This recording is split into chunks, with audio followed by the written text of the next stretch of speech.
जय गुरु जी संगत जी। वीडियो को लाइक कीजिए, चैनल को सब्सक्राइब कीजिए और बेल आइकन को प्रेस कर दीजिए ताकि आपको लेटेस्ट वीडियो की जानकारी अच्छे से मिल सके।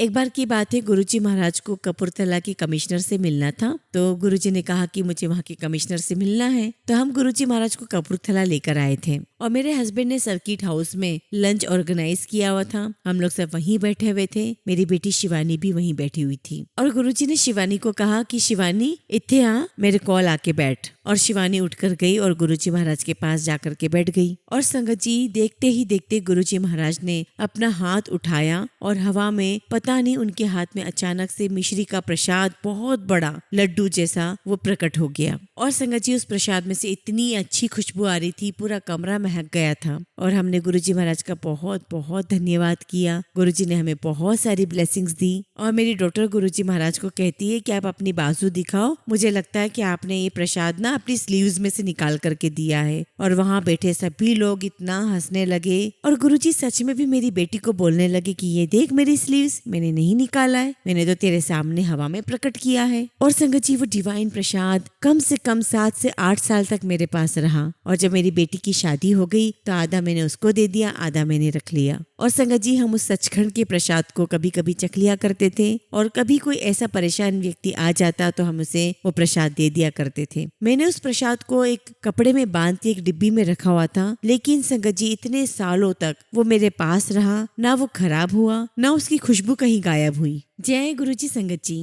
गुरु जी का अनंतम अनंतम शुक्राना। गुरु जी के श्री चरणों में कोटि कोटि प्रणाम और गुरु जी की प्यारी प्यारी संगत को जय गुरु जी। संगत जी, सत्संग शुरू करने से पहले आज मैं आप सबके साथ एक बहुत ही सुंदर विचार आप सबके साथ शेयर करना चाहती हूँ। मैं चाहती हूँ कि ये विचार आप लोग सुने और मुझे पूरा यकीन है कि इसे सुनने के बाद आप लोग अपने अंदर बहुत सारा बदलाव लेकर आएंगे। एक बार एक संत हमेशा मंदिर में जाते थे। वो मंदिर जाकर ना कुछ बोलते, ना कुछ प्रार्थना करते। उनके शिष्य ने कहा, गुरुजी आप तो कुछ बोलते ही नहीं हो। तो संत ने एक बहुत ही बढ़िया बात बताई और कहा, एक बार एक राजा अपने महल के बाहर आया दान देने के लिए, कुछ कपड़े, पैसे, अन्न वगैरह। तो उसने वहाँ एक भिखारी को देखा। राजा ने उस भिखारी से कहा, बोल तुझे क्या चाहिए। भिखारी ने कुछ नहीं कहा। राजा ने फिर पूछा। भिखारी मुस्कुराकर जाने लगा। राजा ने कहा, अरे भाई तुम्हें क्या हुआ है, तुम्हें क्या चाहिए, बोलते क्यों नहीं। भिखारी ने कहा,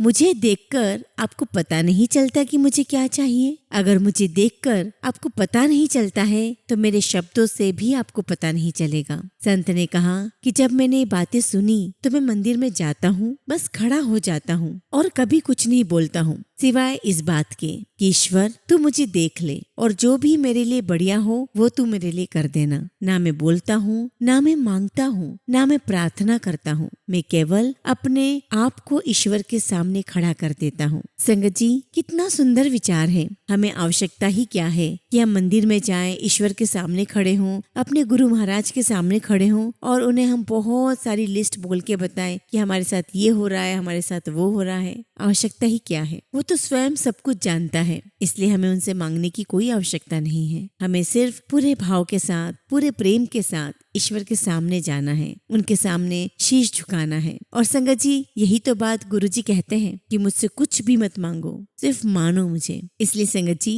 हमें सिर्फ गुरुजी को मानना है, मांगना नहीं है, क्योंकि गुरुजी स्वयं सब कुछ जानते हैं। उन्हें पता है हमारी हालत देखकर कि हमें किस चीज की जरूरत है। आपको सिर्फ गुरुजी महाराज के सामने खड़ा होना है, पूरे प्यार के साथ, पूरी भक्ति भाव के साथ उनके श्री चरणों में शीश झुकाना है, मत्था टेकना है और गुरुजी से सिर्फ यही कहना है, गुरुजी मैं आपके सामने हूँ, आप मुझे देख लीजिए, आपको मेरे लिए जो बेस्ट लगता है, जो अच्छा लगता है, आप वो मेरे लिए कर दीजिए। और फिर देखिएगा संगत जी कि हमारे परमपिता परमेश्वर महाशिव, हमारे गुरुजी महाराज का भंडार हमारे लिए कैसे खुलता है। तो गुरुजी के इस विचार के साथ कि हमें मांगना नहीं है, मानना है, आज का सत्संग में शुरू करती हूँ। संगत जी, आज का सत्संग बहुत सुंदर है, बहुत खास है। गुरुजी की प्यारी संगत का सत्संग है और सभी जर्नी अपने आप में खास होती है। आपसे रिक्वेस्ट है कि संगत की इस जर्नी को आप पूरे भक्ति भाव के साथ दिल से सुने और अपने जीवन में कुछ आत्मसात भी करें। गुरुजी महाराज आपके जीवन में बहुत बहुत खुशियाँ लाएंगे ही और बहुत सारे सवालों के जवाब भी दे रहे हैं और देते रहेंगे। संगत जी, अगर आप भी अपना सत्संग शेयर करना चाहते हैं तो सुंदर लिखावट में हिंदी में ईमेल आईडी और व्हाट्सएप पर शेयर कर सकते हैं, और अगर आप चाहें तो ईमेल आईडी और व्हाट्सएप पे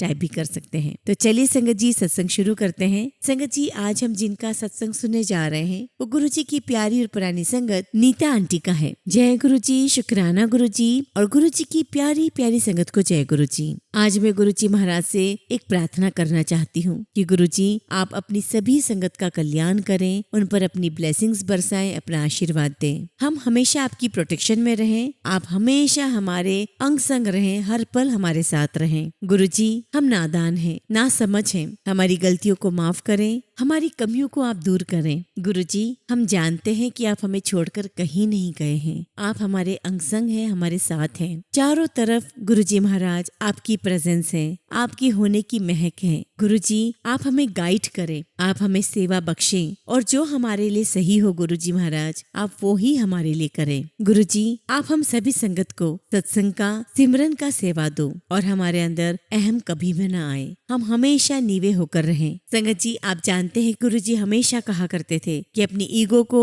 अपने अहम को, अपने वहमों को सब कुछ जूतियों के साथ बाहर छोड़कर आया करो। और संगत जी, जैसा गुरुजी महाराज ने हमें कहा है, हमें ईगो का त्याग करना है, हमें अपने अहमों को त्याग करना है, क्योंकि संगत जी ये ईगो ही है जिसने कई घरों को बर्बाद किया है, कई लोगों की लाइफ खराब की है। और संगत जी, गुरुजी महाराज की यही सारी बातें उस समय हमें समझ में नहीं आती थी, लेकिन आज हमें सारी बातें बिल्कुल क्रिस्टल क्लियर है। और संगत जी, गुरुजी अपनी हर संगत से बहुत बहुत प्यार करते हैं, और हर संगत को यही लगता है कि I am the best child of the Guruji, I am the blessed child of the Guruji. मुझे गुरुजी ने बहुत ब्लेस किया है, गुरुजी मुझसे बहुत प्यार करते हैं। और संगत जी, मैं ऐसा सोचती हूँ कि अगर हमारे मन में ये विचार आ रहे हैं कि गुरुजी सिर्फ मुझसे प्यार करते हैं, मुझे बहुत प्यार करते हैं, मेरी प्रोटेक्शन करते हैं, तो यकीन मानिए हम सबका गुरुजी महाराज से एक डीपली कनेक्शन है। और अगर मैं गुरुजी की भाषा में कहूँ तो हम सबका गुरुजी के स्कूल में एडमिशन हो गया है, और गुरुजी के दिल में अपनी संगत के लिए बेपनाह प्यार है, बहुत बहुत सारा प्यार है। संगत की मन की हर बात गुरुजी जानते हैं, संगत क्या चाहती है, किसको क्या तकलीफ है, गुरुजी महाराज सब कुछ जानते हैं। संगत जी, हमें गुरुजी पे पूरा विश्वास रखना है, उनकी टाइमिंग का विश्वास करना है, उन्होंने हमारे लिए क्या सोचा है उसका विश्वास करना है, और हमें सही समय का इंतजार करना है। और मुझे पूरा यकीन है कि गुरुजी के पिटारे में हम सब के लिए ढेरों उपहार हैं, ढेरों ढेरों ढेरों ब्लेसिंग्स हैं, क्योंकि संगत जी गुरुजी कहीं नहीं गए हैं, वो हमारे दिल में ही बसते हैं, और गुरुजी के दिल में हम बसते हैं, यानी कि उनकी संगत। संगत जी, गुरुजी महाराज की उस प्यारी सी स्माइल का ध्यान करते हुए, उनकी डिवाइन स्माइल को सोचते हुए, ध्यान करते हुए मैं आज का सत्संग अपना शुरू करती हूँ। मैं बताना चाहती हूँ कि हम कैसे गुरुजी महाराज के पास गए और हमारी यात्रा कैसे गुरुजी महाराज के साथ शुरू हुई। संगत जी, 1992 की बात है। उन दिनों पंजाब का माहौल बहुत खराब था, चारों तरफ डर और दहशत का माहौल था, क्योंकि चारों तरफ टेररिज्म ने अपने पांव पसरा रखे थे। और संगत जी, वहाँ पर बहुत सारी आर्मी को बुलाया जा रहा था, अलग अलग जगह से आर्मी आ रही थी। और संगत जी, उन दिनों हम लोग अलवर में थे,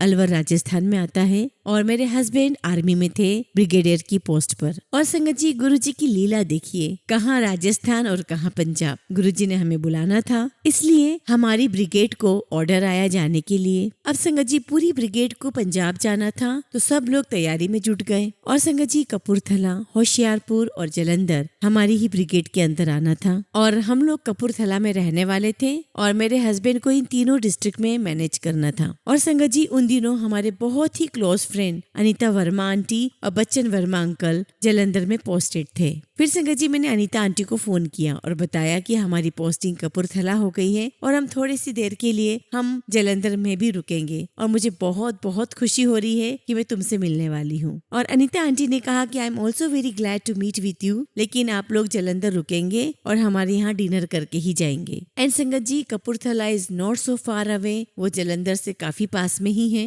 अब संगत जी, हम लोग बाय रोड गए थे कपूरथला, तो हम लोग पहले जलंधर गए, और जलंधर में जब हम गए तो हम हम लोग अनीता आंटी के घर पहुंचे और हमने देखा कि अनीता आंटी और बच्चन अंकल दोनों बाहर गेट पर खड़े थे हमें रिसीव करने के लिए। और संगत जी, जब हम लोग अंदर जाने लगे तो पहले गार्डन आता है, फिर सीढ़ियाँ चढ़कर उनका ड्राइंग रूम आता है। तो चलते चलते अनीता आंटी ने हमें कहा कि मेरे कुछ गेस्ट आए हुए हैं तो वो भी थोड़ी देर में जाने वाले हैं, तब तक आप लोग गेस्ट रूम में जाओ और आराम करो। और संगत जी, जैसे हम लोग अंदर गए तो अनीता की ड्राइंग रूम में मैंने देखा कि बीच वाले सोफे पर गुरुजी महाराज विराजमान थे और इतना अच्छा लग रहा था वहाँ पर, इतनी प्यारी महक आ रही थी उस कमरे से। ऐसा लग रहा था कि जैसे पूरा एटमॉस्फेयर डिवाइन एटमॉस्फेयर हो गया हो। गुरुजी सोफे पे विराजमान है और नीचे 5 से 7 संगत बैठी हुई है। संगत जी, जब हम लोग अंदर जा रहे थे तब अनीता आंटी ने हमें नहीं बताया कि गुरुजी हैं, लेकिन वो देखने में ही प्रतीत हो रहे थे, दिखाई दे रहे थे कि वो गुरुजी ही है। हमने झुक के उनको प्रणाम किया और अनीता आंटी हमें साइड से अंदर ले गई। और जब हम कमरे में आ गए, गेस्ट रूम में आ गए, तो अनीता आंटी ने कहा कि आप लोग आराम करो, मैं आपके लिए चाय नाश्ता भिजवाती हूँ, और ये कहकर वो चली गई। और जितनी देर तक हम लोग गेस्ट रूम में आराम करते रहे उतनी ही देर तक हमें ड्राइंग रूम से आवाजें आती रही।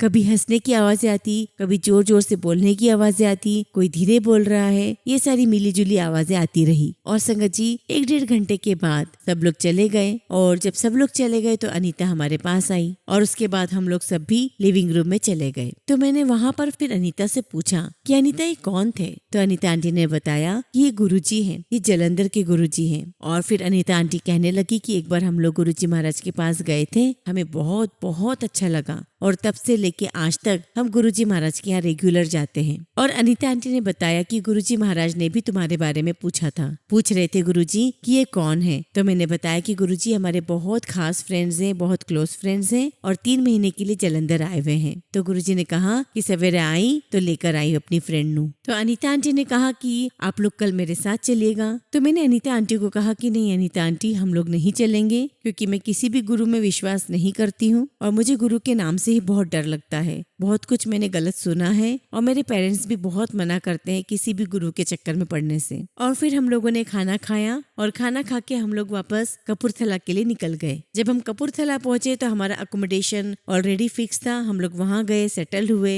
और उसके बाद संगत जी हम लोग सो गए। और जब सोए तो हम सीधे सुबह ही उठे और सुबह जब उठे तो मैंने देखा कि मेरे हस्बैंड वो ऑलरेडी पहले ही उठ चुके थे। और जब मैं उठी तो मैंने उनसे कहा कि कितनी प्यारी भीनी भीनी खुशबू आ रही है, क्या आपने कोई स्प्रे किया है? तो मेरे हस्बैंड कहने लगे कि नहीं, मैंने तो कोई स्प्रे नहीं किया है, लेकिन हाँ मुझे भी बहुत प्यारी खुशबू आ रही है। और वहाँ मौजूद मैंने हेल्पर से भी पूछा कि आप लोगों ने कोई अगरबत्ती जलाई है, कोई धूप बत्ती जलाई है क्या? लेकिन सबने मना कर दिया कि नहीं, हमने ऐसा कुछ भी नहीं किया है। संगत जी, आई वाज सो सरप्राइज्ड, क्योंकि संगत जी ये वही खुशबू थी जो हमने महसूस की थी अनीता आंटी के ड्राइंग रूम में जब गुरुजी महाराज आए थे। और संगत जी, मैं पता लगाना चाहती थी कि खुशबू कहाँ से आ रही है और मुझे लगा कि जो अनीता ने अगरबत्ती लगाई थी वही अगरबत्ती यहाँ लगाई गई है। और मैं ये बात का पता लगाने के लिए मैंने अनीता को फोन कर दिया। मैंने कहा अनीता, आपने कल कौन सी फ्रेग्रेंस वाली अगरबत्ती जलाई थी? तो अनीता कहने लगी कि नहीं, मैंने तो कोई अगरबत्ती नहीं जलाई। वो जो फ्रेग्रेंस थी वो सारी की सारी गुरुजी की ही फ्रेग्रेंस थी। और मुझे विश्वास नहीं हुआ। मैंने बोला कि क्या बात कर रही है? तो कहने लगी कि हाँ, जहाँ जहाँ गुरुजी जाते हैं वहाँ उनकी फ्रेग्रेंस चली जाती है। तो मैंने कहा कि मेरे घर पर भी बिल्कुल वैसी की वैसी ही खुशबू आ रही है। और मैंने ये भी बताया कि हमने कोई अगरबत्ती, कोई धूप बत्ती नहीं जलाई है, लेकिन वह हमारे सारे कमरों में वही खुशबू आ रही है। तो अनीता कहने लगी कि ये गुरुजी की खुशबू है और गुरुजी की खुशबू इस बात का इंडिकेशन है कि वो आपके पास में आए हुए हैं, वो आपके घर में मौजूद हैं और वो चाहते हैं कि आप उनके पास आएं। तो अब आप लोग क्या गुरुजी के दर्शन करने आओगे? और संगत जी, फिर मैं सोच में पड़ गई और मेरे मन में ख्याल आया कि अब तो मुझे गुरुजी महाराज के दर्शन करने ही पड़ेंगे। और संगत जी, हम लोग जलंधर के लिए निकल गए। जलंधर में हमने अनीता को पिक किया और अनीता हमें गुरुजी महाराज के दरबार में उनके दर्शन के लिए ले गई। और संगत जी, जब हम गुरुजी महाराज के दरबार में गए तो वहाँ भी हमने देखा कि गुरुजी महाराज ड्राइंग रूम में बैठे हुए हैं और बीच में एक सोफा है और सोफे की दोनों तरफ संगत बैठी हुई है। और संगत जी, दरबार बहुत सुंदर था, बहुत भीनी भीनी सी प्यारी सी खुशबू आ रही थी दरबार में से और इतना सुकून, इतनी शांति का अनुभव हम कर रहे थे कि हम बता नहीं सकते। और संगत जी, गुरुजी ने हमें देखा, बहुत ही प्यारी सी स्माइल के साथ हमें देख रहे थे। हम उनके चरणों में झुके, हमने उनको प्रणाम किया, उन्हें मत्था टेका और गुरुजी महाराज ने हमें आशीर्वाद दिया। और गुरुजी महाराज बहुत बहुत डिवाइन लग रहे थे, बहुत ज्यादा डिवाइन। बल्कि मैं ये कहूंगी कि पूरा दरबार ही बहुत डिवाइन लग रहा था। अब संगत जी धीरे धीरे बातचीत शुरू हो गई। गुरुजी महाराज किसी और संगत से भी बात कर रहे थे, बीच में उससे भी बात करते जाते, हमसे भी बात करते जाते। और गुरुजी हमसे पूछते रहे फैमिली के बारे में कि कितने बच्चे हैं, क्या करते हैं। और संगत जी सारी बातें चलती रही और हम शाम को 3-4 बजे पहुंचे थे और रात वहीं हो गई हमें। और सारी जनरल बातें वहाँ पर गुरुजी महाराज के साथ चल रही थी। और बीच बीच में गुरुजी महाराज सबको हंसा भी रहे थे और बहुत बहुत ही पीसफुल और बहुत डिवाइन एटमॉस्फेयर था। और गुरुजी ने हमें चाय प्रसाद पिलाया और रात के 8-9 बज चुके थे और हम लोग सभी बहुत अनमने मन से हम वहाँ से गुरुजी महाराज के दरबार से आ गए। और संगत जी अगले दिन अनीता का फिर फोन आया। अनीता ने मुझसे पूछा कि आना है, मैंने कहा बिल्कुल आना है। और संगत जी हमने गाड़ी निकाली और हम वापस जालंधर के लिए चले गए गुरुजी महाराज के दरबार में। और संगत जी ऐसे हम अगले दिन भी गए और उसके अगले दिन भी गए। और संगत जी हम लोग जाते ही रहे।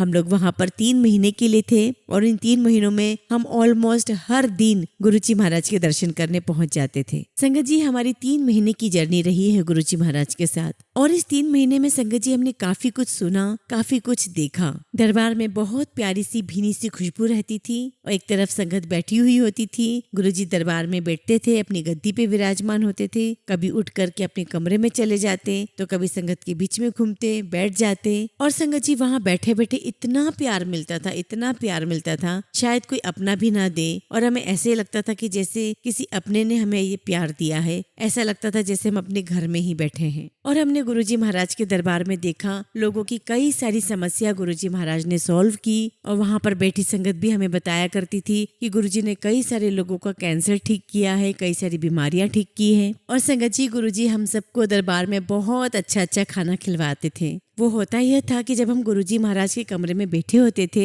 तो गुरुजी एकदम से बोल दिया करते थे किसी भी एक संगत को उठा करके कि चल तू जा और फलानी संगत के घर पे जा और उनको बता कि हम सब आ रहे हैं और लंगर की तैयारी करवा। और वो संगत वहाँ जाते और उन संगत के घर पे जाते और सबके साथ मिलकर के खाने की तैयारी करते। और हम लोग सब गुरुजी महाराज के साथ जाते और वहाँ पर हर एक पल को बहुत इंजॉय करते। और एक बार की बात है गुरुजी ने एक संगत को बोला, उनका शायद लकड़ियों का बिजनेस था, उन्हें कहा कि अभी आम का सीजन है, जा तू आम का इंतजाम कर। और संगत जी मैं बता नहीं सकती उस दिन हम लोगों ने कितने आम खाए, बैठे बैठे हम लोगों ने बहुत जी भर करके आम खाए। हमें गुरुजी महाराज इतना एंजॉय कराते थे, लगता ही नहीं था कि हम गुरुजी के दरबार में बैठे हैं। हमें लगता था कि हम तो पिकनिक मनाने आए हैं। संगत जी ऐसा बिल्कुल भी नहीं था कि हम वहाँ जा रहे हैं, गुरुजी कोई प्रवचन दे रहे हैं, हम प्रवचन सुन रहे हैं, बिल्कुल भी ऐसा माहौल नहीं था। गुरुजी महाराज हमें मेडिटेशन करवाते थे, शब्द कीर्तन होता था और बहुत सारी हंसी मजाक की बातें भी होती थी। और गुरुजी महाराज कुछ न कुछ हमें खिलाते ही रहते थे।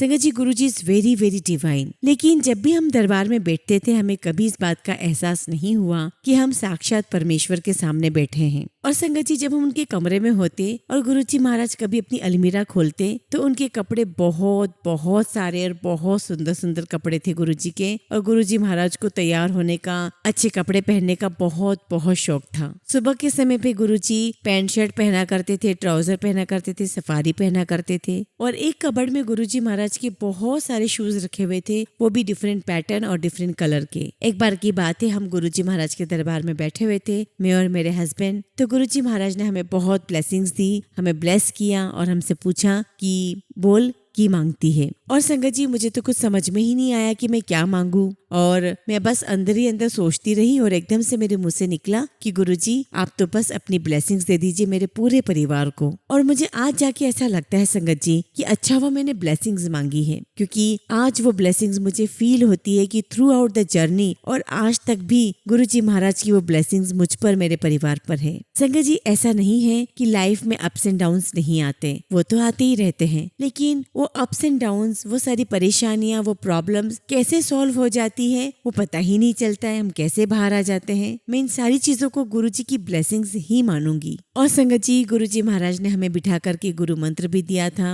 ओम नमः शिवाय, शिवजी सदा सहाय। और मुझे, मेरी फैमिली को बहुत बहुत ब्लेस किया। और आज जाकर के जब मैं पीछे मुड़ करके देखती हूँ, सारी बातें सोचती हूँ तो बहुत रोम रोम खिल उठता है। ऐसा लगता है कि गुरुजी महाराज ने कितनी ब्लेसिंग्स दी है हमें। और एक दिन गुरुजी महाराज हमें कहते हैं कि अपने बच्चों को बुलाओ। और उस समय मेरा बेटा हमारे साथ नहीं आया था, वो अलवर में ही था। मेरे बेटे के 12th एग्जाम्स खत्म हुए थे और वो बहुत सारी कॉम्पिटिटिव एग्जाम्स वहीं रह करके दे रहा था। और जो मेरी बेटी है वो दिल्ली में थी मेरी मम्मी के पास। और संगत जी हमने दोनों बच्चों को बुलाया। बच्चे 4-6 दिन ही हमारे पास रहे यहाँ पर और हम उन्हें गुरुजी के दरबार में लाए। लेकिन बच्चों को इतना अच्छा लगा, गुरुजी महाराज ने बहुत बहुत प्यार दिया बच्चों को। और संगत जी हम चाहते थे कि हमारा बेटा या तो डॉक्टर बने या इंजीनियर बने, जैसा कि हर माँ बाप चाहते हैं। लेकिन मेरा बेटा ज्वाइंट फोर्सेस और मर्चेंट नेवी में जाना चाहता था। तो मैंने गुरुजी से कहा कि गुरुजी मेरे बेटे को आप आशीर्वाद दीजिए, कुछ बोलिए, ये बिल्कुल कहना नहीं मान रहा है और ये पढ़ता नहीं है और ये मर्चेंट नेवी ज्वाइन करना चाहता है, ये बहुत इंटेलिजेंट है। तो गुरुजी ने उससे कहा क्यों नहीं पढ़ना, बन जा तो डॉक्टर। तो मेरा बेटा बोलता कि नहीं जी गुरुजी मुझे नहीं बनना डॉक्टर, मुझे मर्चेंट नेवी जाना है। और संगत जी गुरुजी उसे 2-3 दिन तक कहते रहे कि नहीं तू डॉक्टर बन, तू डॉक्टर बन। और संगत जी 3-4 दिन तक जब गुरुजी महाराज ऐसा बोलते ही रहे और वो नहीं माना, तो एंड में गुरुजी बोलते अच्छा चल ठीक है जा तू मर्चेंट नेवी ज्वाइन कर, तू बहुत अच्छा करेगा। एंड ऑब्वियसली संगत जी जो गुरुजी महाराज ने कहा वो तो पत्थर की लकीर है, ऐसा होना ही था। मेरे बेटे ने आगे चल करके मर्चेंट नेवी ही ज्वाइन की। और संगत जी मेरी बेटी का तो बहुत ही प्यारा सत्संग है। वो जितने भी दिन वहाँ रही 7-8 दिन, गुरुजी महाराज ने उसको बहुत बहुत प्यार किया, उसे बहुत अच्छा लगा। एक बार की बात है गुरुजी महाराज को कपूरथला की कमिश्नर से मिलना था। तो गुरुजी ने कहा कि मुझे वहाँ के कमिश्नर से मिलना है। तो हम गुरुजी महाराज को कपूरथला लेकर आए थे और मेरे हस्बैंड ने सर्किट हाउस में लंच ऑर्गेनाइज किया हुआ था। हम लोग सब वहीं बैठे हुए थे, मेरी बेटी शिवानी भी वहीं बैठी हुई थी। और गुरुजी ने शिवानी को कहा कि शिवानी इत्थे आ, मेरे कॉल आके बैठ। और शिवानी उठकर गई और गुरुजी महाराज के पास जाकर के बैठ गई। और संगत जी देखते ही देखते गुरुजी महाराज ने अपना हाथ उठाया और हवा में पता नहीं उनके हाथ में अचानक से मिश्री का प्रसाद बहुत बड़ा लड्डू जैसा वो प्रकट हो गया। और संगत जी उस प्रसाद में से इतनी अच्छी खुशबू आ रही थी, पूरा कमरा महक गया था। और हमने गुरुजी महाराज का बहुत बहुत धन्यवाद किया। गुरुजी ने हमें बहुत सारी ब्लेसिंग्स दी। और मेरी डॉटर गुरुजी महाराज को कहती है कि आप अपनी बाजू दिखाओ, मुझे लगता है कि आपने ये प्रसाद ना अपनी स्लीव्स में से निकाल करके दिया है। और वहाँ बैठे सभी लोग इतना हंसने लगे। और गुरुजी सच में भी मेरी बेटी को बोलने लगे कि ये देख मेरी स्लीव्स, मैंने नहीं निकाला है, मैंने तो तेरे सामने हवा में प्रकट किया है। और संगत जी वो डिवाइन प्रसाद कम से कम 7 से 8 साल तक मेरे पास रहा। और जब मेरी बेटी की शादी हो गई तो आधा मैंने उसको दे दिया, आधा मैंने रख लिया। और संगत जी हम उस सचखंड के प्रसाद को कभी कभी चख लिया करते थे और कभी कोई ऐसा परेशान व्यक्ति आ जाता तो हम उसे वो प्रसाद दे दिया करते थे। मैंने उस प्रसाद को एक कपड़े में बांध के एक डिब्बी में रखा हुआ था। लेकिन संगत जी इतने सालों तक वो मेरे पास रहा, ना वो खराब हुआ, ना उसकी खुशबू कहीं गायब हुई। संगत जी हम लोग ज्यादातर गुरुजी महाराज के साथ उनके बेडरूम में ही बैठा करते थे और जब बाहर संगत आ जाती थी तो हम लोग भी बाहर उठकर आ जाते थे। एक बार की बात है गुरुजी महाराज ने मेरे हस्बैंड से कहा कि तू ये हमेशा गर्दन क्यों हिलाता रहता है, क्यों ऐसे झुका के रखता है। तो मेरे हस्बैंड ने कहा कि गुरुजी मेरी गर्दन में हमेशा बल पड़ा रहता है और हर वक्त मेरी गर्दन दर्द में रहती है। तो गुरुजी ने कहा अच्छा इधर आ। और जब गुरुजी ने बुलाया तो मेरे हस्बैंड उठ करके गुरुजी के पास गए। और जैसे ही मेरे हस्बैंड गुरुजी महाराज के पास पहुंचे, गुरुजी ने उनकी गर्दन को एकदम से घुमा करके पीछे की तरफ घुमा दिया। और मेरी हालत तो ये थी कि मैं गुरुजी महाराज को देख रही, मेरे हस्बैंड को भी देख रही थी कि गुरुजी ये क्या कर दिया। और ऐसे ही गुरुजी ने एक तरफ से घुमाई और दूसरी तरफ से भी घुमा दी वैसे ही। और उसके बाद संगत जी मेरे हस्बैंड को गर्दन की कभी कोई समस्या नहीं रही। और संगत जी उसी टाइम मेरे हस्बैंड ने गुरुजी से ये भी कह दिया कि गुरुजी नीता को भी प्रॉब्लम है। तो गुरुजी ने बोला कि प्रॉब्लम है नीता नु। और संगत जी उस समय मुझे जो प्रॉब्लम चल रही थी वो ये थी कि मेरे चेस्ट में बार बार ट्यूमर्स के ग्रोथ हो रही थी। हालांकि वो कैंसर वाली नहीं थी, लेकिन वो बार बार ग्रोथ हो रही थी और मुझे हर बार उसका ऑपरेशन करवाने के लिए जाना पड़ता था। तो गुरुजी ने मुझे कहा कि अच्छा सवेरे पान के पत्ते लेकर आना। मैंने कहा ठीक है गुरुजी। और अगले दिन जब मैं पान के पत्ते लेकर के गई तो गुरुजी महाराज ने मुझे अपने कमरे के पास वाले कमरे में लेटाया, जहाँ पर वो अक्सर संगत का ऑपरेशन यानी कि उनकी तरीके से ट्रीटमेंट किया करते थे। और संगत जी मुझे लेटा करके कुछ पान के पत्ते मेरे राइट में रखे और कुछ पान के पत्ते मेरे लेफ्ट में रखे और चले गए बाहर। और जब कुछ देर के बाद जब गुरुजी वापस आए तो उन्होंने वो पान के पत्ते उठा लिए। गुरुजी महाराज का लख लख शुक्राना, अनंतम अनंतम शुक्राना, बार बार शुक्राना संगत जी कि उसके बाद से आज तक मुझे इतने साल हो गए हैं, आज तक कभी कोई ट्यूमर नहीं बना। और इसके अलावा हमने दरबार में देखा है संगत जी कि गुरुजी महाराज किस किस की क्या क्या बीमारी ठीक किया करते थे। एक बार संगत जी गुरुजी महाराज मेरे हस्बैंड को कहते हैं, अरुण चल उस कमरे में। और गुरुजी महाराज कहते हैं कि ठीक है मैं लेट रहा हूँ और अरुण तू मेरे शरीर का एक एक अंग सूंघ। हालांकि मेरे हस्बैंड सरप्राइज तो हुए, लेकिन जब गुरुजी महाराज लेट गए तो उन्होंने पैरों से स्टार्ट किया सूंघना और वो सिर तक सूंघते चले गए। और उन्होंने बताया कि गुरुजी महाराज के एक एक अंग से इतनी ब्यूटीफुल खुशबू निकलती है और हर एक अंग से अलग अलग खुशबू। और संगत जी मेरे हस्बैंड को गुरुजी महाराज ने बहुत बहुत आशीर्वाद दिया और आज भी मेरे हस्बैंड कहते हैं कि मैं बहुत किस्मत वाला हूँ कि गुरुजी महाराज ने मुझे ये मौका दिया और मुझे बहुत ब्लेस किया।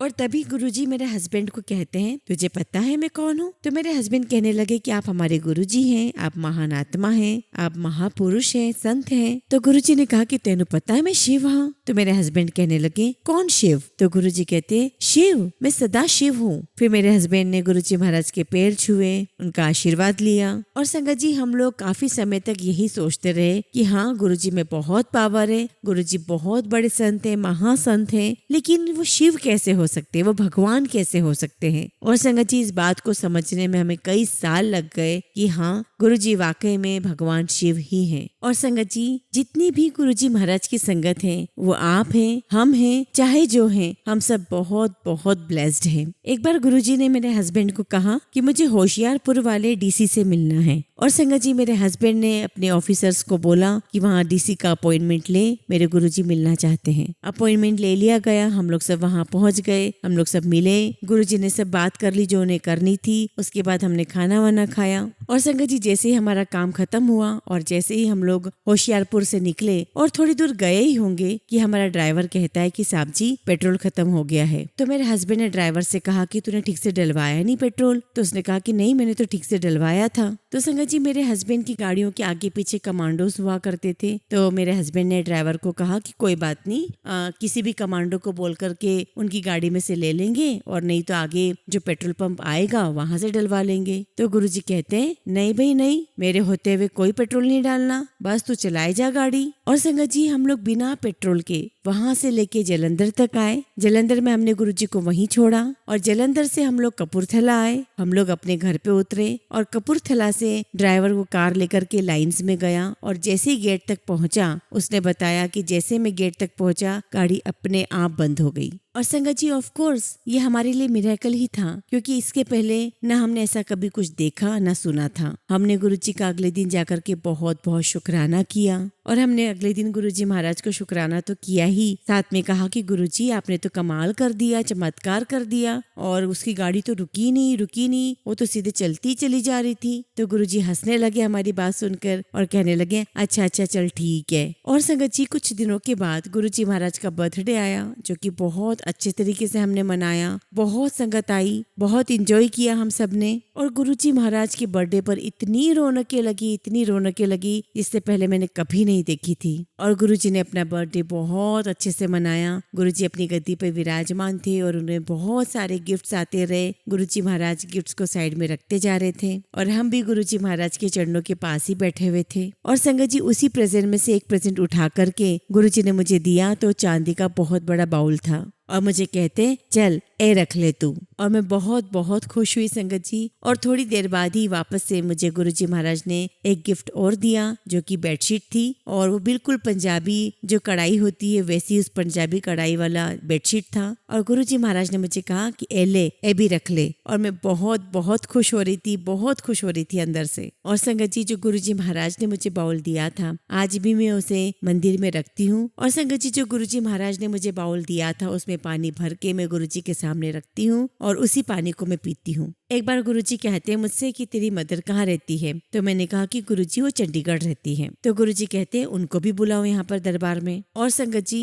मेरी मम्मी जो है वो साईं बाबा की डिवोटी थी। और जब मेरी मम्मी आई तो गुरुजी महाराज ने उनसे सारी बातें की कि कौन कौन है अभी घर में, आपके हस्बैंड को कैसे क्या हुआ, सारी बातें गुरुजी ने मम्मी से पूछी। तो गुरुजी महाराज मेरी मदर को कहते हैं किन्नू मनदे हो तुसी? तो मेरी मम्मी कहती है कि मैं सत्य साईं बाबा को मानती हूँ। तो गुरुजी कहते हैं अच्छा अच्छा सत्य साई बाबा बनूं? तो गुरुजी कहते मेरा एक डिवोटी है, वो भी सत्य साई बाबा को बहुत मानता है। तो गुरुजी महाराज कहते हैं कि मेरा डिवोटी पुट्टापुर्ती गया था सत्य साई बाबा से मिलने के लिए, लेकिन उनसे उसका मिलना हो ही नहीं पाया और वो दूर से ही उनके दर्शन करता रहा। तो जब वो वापस लौट कर आया तो वो मुझसे कहता है कि गुरुजी आप कुछ करो, मुझे तो सत्य साई बाबा से मिलना ही है। तो गुरुजी ने उससे कहा ठीक है, एक काम कर, जब तू अगली बार जाएगा तो गेट पर कहना कि मुझे जलंधर वाले गुरुजी ने भेजा है और मुझे सत्य साई बाबा से मिलना है, तुझे वो मिलवा देंगे। तो वो कहने लगा कि ठीक है, मैं नेक्स्ट टाइम यही करूंगा। फिर गुरुजी ने बताया कि जब वो अगली बार गया तो उसने गेट पर वही बोला कि मुझे जलंधर वाले गुरुजी ने भेजा है और मुझे सत्य साई बाबा से मिलना है। तो जो गेट पर थे सेवादार वो सीधे उसको सत्य साई बाबा के कमरे में ले गए और जैसे वो उनके दरबार में पहुंचा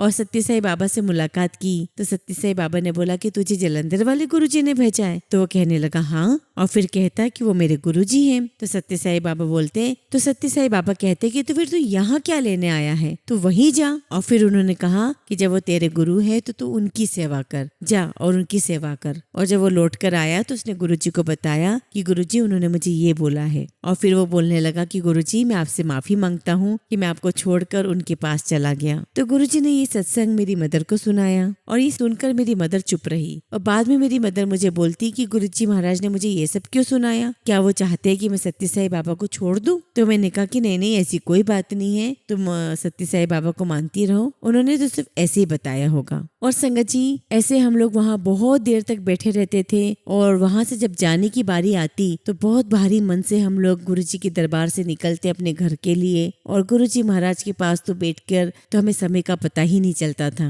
और गुरुजी महाराज ने तो ऐसे अनगिनत कितनी ही ब्लेसिंग्स हमें दी है, अनगिनत कितने ही सत्संग हमारे जीवन में किए हैं। अंत में मैं आप सबसे यही कहना चाहूंगी कि सिर्फ और सिर्फ अगर आप गुरुजी को मानते हैं तो सिर्फ गुरुजी को ही माने, पूरी श्रद्धा पूरी भक्ति के साथ गुरुजी को माने, उनको पूरा पूरा सरेंडर करिए। गुरुजी महाराज सब जानते हैं कि कब किसको क्या देना है। जय गुरुजी, शुक्राना गुरुजी। संगत जी अगला सत्संग हम अमेरिका से एक आंटी का सुनेंगे और आंटी ने अपना नाम गुप्त रखा हुआ है और आंटी ने अपना सत्संग हमें व्हाट्सएप के थ्रू सेंड किया है। जय गुरुजी, शुक्राना गुरुजी, सारी संगत को जय गुरुजी। सबसे पहले गुरुजी का मंत्र जाप करूंगी। ओम नमः शिवाय, शिवजी सदा सहाय। ओम नमः शिवाय, गुरुजी सदा सहाय। संगत जी मैं अपना पहला शुक्राना सत्संग शेयर कर रही हूँ। मैं अमेरिका में रहती हूँ। मेरी जर्नी गुरुजी महाराज के साथ पहली बार फरवरी 2018 में शुरू हुई जब मैं इंडिया गई थी और मेरी फ्रेंड ने गुरुजी के बारे में बताया और मुझे ब्रेसलेट भी दिया, लेकिन मैं अनजान मैंने ध्यान नहीं दिया और मैंने अपनी अलमारी में गुरुजी का ब्रेसलेट रख दिया। मुझे गुरुजी के बारे में कुछ भी पता नहीं था। मेरी लाइफ बहुत बिजी थी, फुल टाइम जॉब और सारा घर का काम खुद करना पड़ता है अमेरिका में, टाइम ही नहीं था। इन बिटवीन एक दो बार इंडिया गए, मेरी फ्रेंड से मिली, उसने गुरुजी की बातें भी की और बोला कि गुरुजी के मंदिर लेकर जाऊंगी। लेकिन कोविड के बाद बड़े मंदिर की टाइमिंग और डेज लिमिटेड थे। जिस दिन मेरी दिल्ली से फ्लाइट थी बड़े मंदिर में जाना अलाउड नहीं था। एनीवे बुलावा ही नहीं आया था गुरुजी का। मई 2023 में मेरी एक और सहेली जो अमेरिका में रहती है उसने मुझे मैसेज किया कि उसके घर में सत्संग है। मैंने देखा यह तो वही गुरुजी का सत्संग है। मेरा बहुत मन था कि मैं जाऊं, लेकिन उस दिन मैं आउट ऑफ टाउन थी और मेरा सत्संग जाना मिस हो गया। एक दो महीने गुजर गए और मुझे जब वो फिर से मिली तो उसने मुझे बताया कि 1 अक्टूबर 2023 को उसके घर में सत्संग है। मैंने 1 अक्टूबर को सत्संग अटेंड किया और मैं पहली बार कोई सत्संग अटेंड कर रही थी। वहाँ गुरबानी कीर्तन सुना, मुझे बहुत सुकून मिला। जाकर जल प्रसाद, चाय प्रसाद और समोसा प्रसाद खाया, फिर लंगर प्रसाद भी खाया। मुझे इतना अच्छा लगा वहाँ संगत में बैठकर। कुछ आंटी जी ने सत्संग शेयर किए। मैं उसके बाद यूट्यूब पर सत्संग सुना करती थी। मैं जो भी सत्संग सुनती लोग कैंसर के इलाज के सत्संग सुना रहे थे। मैंने कुछ सोचा नहीं। 1 नवंबर 2023 को मेरा टेस्ट हुआ और पता चला कि मुझे टंग कैंसर है। संगत जी मेरी तो दुनिया ही खत्म हो गई। मुझे कोई सिम्टम नहीं थे, बस अचानक से ये खबर दी डॉक्टर ने। मैंने अपनी इंडिया वाली फ्रेंड को फोन पर सारी बात बताई। उसने मुझे बोला गुरुजी है ना, तू क्यों घबरा रही है, गुरुजी सब ठीक कर देंगे, बस मंत्र जाप किया कर। संगत जी मुझे गुरुजी पर इतना विश्वास अभ्यास हो गया था कि मैं सुबह शाम गुरुजी का मंत्र जाप करती रहती थी। 1 महीने के बाद मेरा ऑपरेशन हुआ और कैंसर निकाल दिया गया। और उसके बाद जब मेरे सारे टेस्ट किए गए तो सारे टेस्ट मेरे नॉर्मल आए, सब कुछ ठीक हो गया था। गुरुजी की मेहर से सब ठीक हो गया। जय गुरुजी, शुक्राना गुरुजी, अनंतम अनंतम शुक्राना गुरुजी। ओम नमः शिवाय, शिवजी सदा सहाय। ओम नमः शिवाय, गुरुजी सदा सहाय। संगत जी, अगला सत्संग हम एक आंटी का सुनेंगे और आंटी ने अपना नाम गुप्त रखा है और आंटी का सत्संग हमें व्हाट्सएप के थ्रू प्राप्त हुआ है। जय गुरुजी, शुक्राना गुरुजी, सारी संगत को जय गुरुजी। ओम नमः शिवाय, शिवजी सदा सहाय। ओम नमः शिवाय, गुरुजी सदा सहाय। संगत जी, मेरा जीवन बहुत अधिक प्रॉब्लम से घिरा हुआ था, परंतु जब से गुरुजी ने अपनी शरण में लिया है, धीरे धीरे समस्याओं का जाल सुलझने लगा है। सबसे पहला सत्संग मेरे बेटे की बीमारी से रिलेटेड है। मेरा बेटा जब 6 महीने का था तब उसे मिर्गी का दौरा पड़ा था और उसके बाद तो उसकी बीमारी बढ़ती ही चली गई। हमने भी जैसा कि सभी माता पिता अपने बच्चों के लिए करते हैं वो सब किया। हर एक डॉक्टर को दिखाया, जो भी हमें बताया जाता हम उसके पास अपने बच्चे को लेकर जाते। थोड़े दिनों तक आराम आता, फिर वही बीमारी शुरू हो जाती। क्या डॉक्टर, क्या पंडित और क्या तांत्रिक, हमने कोई नहीं छोड़ा। हमने ऐसा कोई नहीं छोड़ा जिससे हमने इलाज ना करवाया हो, लेकिन फिर भी कोई खास फर्क नहीं पड़ता। हम बुरी तरह परेशान थे। फिर पिछले साल यानी कि 2023 में मैंने फेसबुक पर किसी के यहाँ शहद वर्षा का वीडियो देखा तो मैं दंग रह गई। मैंने ध्यान से देखा कि ये कौन से गुरुजी का चमत्कार है। तभी मुझे याद आया कि ये स्वरूप तो मैंने अपनी एक जानकार के घर पर देखा था। मैंने उनसे कांटेक्ट किया और स्वरूप को घर लेकर आई। तब तक मेरे बच्चे को बीमारी बढ़ चुकी थी और मैं बहुत परेशान थी। तब मैंने एक दिन रोते रोते गुरुजी को अरदास लगाई कि बेटे को ठीक कर दें। मैंने गुरुजी से बोला कि गुरुजी देखो ये आपका बच्चा कैसे बेसुध दौरे में पड़ा है। फिर अगले दिन मेरा बेटा बोला कि मम्मी गुरुजी का सत्संग मेरे जन्मदिन पर अपने घर पर करवाओ। मैंने उसके जन्मदिन पर पूरी श्रद्धा के साथ एक सत्संग करवाया। 16 अक्टूबर का दिन था। क्योंकि सत्संग 3 बजे था तो मैंने अपने अंकल हस्बैंड से कहा कि अभी तो दिन में काफी गर्मी होती है, पंखे भी अरेंज करने पड़ेंगे, क्योंकि सत्संग मेरे घर के आंगन में होना था। लेकिन गुरुजी की ऐसी कृपा रही कि मौसम इतना सुहावना और ठंडा हो गया कि बिल्कुल भी गर्मी नहीं रही, बल्कि पूरे वातावरण में गुलाबों की खुशबू फैल गई। जो संगत सत्संग के लिए आई थी, जिन्होंने पूरा अरेंजमेंट किया था, उन्होंने मेरे बेटे के हाथ में गुरुजी का ब्रेसलेट पहनाया और जैसे ही बेटे ने हाथ में ब्रेसलेट पहना वो टूट गया और उसके बीट्स चारों ओर फैल गए। मैं उसे डांटने लगी, लेकिन बाद में मुझे पता चला कि यदि ब्रेसलेट या लॉकेट टूट जाए तो उसका मतलब गुरुजी ने आपके कष्ट को काट दिया है। और गुरुजी की असीम कृपा मेरे बेटे पर भी हुई और जो बीमारी वो पिछले 20 सालों से झेल रहा था, गुरुजी ने उस पर ऐसी मेहर की, पिछले 1 साल से वो बिल्कुल ठीक है। और फिर हम सब गुरुजी के दर्शन करने बड़े मंदिर भी गए और लोटा ब्लेस करवा कर लाए। अब उसे दवाई और जल प्रसाद हम गुरुजी के स्वरूप से ब्लेस करवा कर ही देते हैं। जय गुरुजी, शुक्राना गुरुजी। गुरुजी ने मेरे पति पर भी बहुत मेहर की है। मेरे अंकल का बहुत बड़ा सत्संग है जो मैं फिर कभी शेयर करूंगी जब भी गुरुजी मुझे आज्ञा देंगे। लेकिन मैं भी आपको एक और चमत्कारी सत्संग शेयर करना चाहती हूँ। मई के महीने में मेरे काफी सारे रुपए ऑनलाइन फ्रॉड से किसी ने निकाल लिए। उसके पहले भी मैंने अपने किसी खास दोस्त के कहने पर एक स्कीम में पैसे इन्वेस्ट किए थे। 2-3 जगह और ऐसे ही मेरे पैसे फंसे हुए हैं। मैंने गुरु पूर्णिमा के दिन एक चिट्ठी गुरुजी को लिखी कि गुरुजी अपना चमत्कार दिखाइए और जहाँ जहाँ मेरे पैसे फंसे हुए हैं वो सब निकलाइए। मैंने उसमें डेट भी मेंशन की 31 जुलाई और गुरुजी महाराज ने सचमुच चमत्कार कर दिया। जो पैसे मेरे साइबर क्राइम में चीट हुए थे, जिसके बारे में पुलिस और बैंक वाले भी कह रहे थे कि अब मिलना मुश्किल है, उनमें से मेरे 2 ट्रांजैक्शंस मेरे अकाउंट में वापस आ गई और मैं इतनी हैरान, इतनी खुश हुई और मैंने गुरुजी को बहुत बहुत थैंक यू बोला। And that was really unbelievable for me. और एक बड़ा अमाउंट जो कि किसी स्कीम में फंसा हुआ था वह भी मुझे 29 जुलाई को मिल गया, यानी 31 जुलाई से 2 दिन पहले। मैंने गुरुजी से प्रॉमिस किया था कि गुरुजी अगर आपके बच्चों के यानी हमारे पैसे मिल गए तो मैं 1 अगस्त को अपना सत्संग शेयर करूंगी और गुरुजी ने तो मुझे मौका दे दिया। संगत जी, मेरे और भी छोटे छोटे सत्संग हैं और बड़े भी हैं जो मैं आगे फिर शेयर करूंगी। तब तक के लिए जय गुरुजी, शुक्राना गुरुजी, सारी संगत को जय गुरुजी। ओम नमः शिवाय, शिवजी सदा सहाय। ओम नमः शिवाय, गुरुजी सदा सहाय।